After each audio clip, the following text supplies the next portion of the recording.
ஆட்சிக்கு வந்து சில வாரங்கள் கூட ஆகல. 6 மாசம் அமைதியா இருப்போம்னு சொன்னவங்களாம் 6 நாள் கூட அமைதியா இருக்க முடியல. ஆட்சிக்கு வந்து அரை மணி நேரத்திலே ஆரம்பிச்சிட்டாங்க. பாவம், ஒரு கல்யாண வீட்டிலலாம் போய் புலம்பிட்டு இருக்காங்க.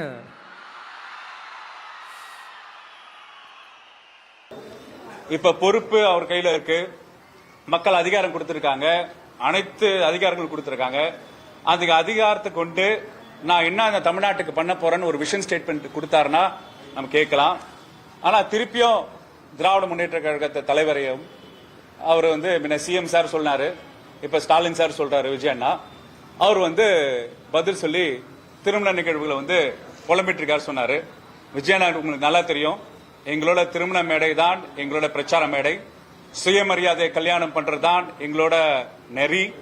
அந்த சுயமரியாதை கல்யாண மேடைகளை மக்களுக்கு வந்து அறிவு பகுத்தறிவு கருத்துக்களும் அதே நேரத்தில் அரசியல் கருத்துக்களும் விழிப்புணர்வு ஏற்பது கடமை ஒரு திராவிட முன்னேற்ற தலைவருக்கு பொறுப்பு இருக்கிறனாலதான் எங்க அனைத்து திருமண மேடையும் எங்களுக்கு பிரச்சார மேடை தான்.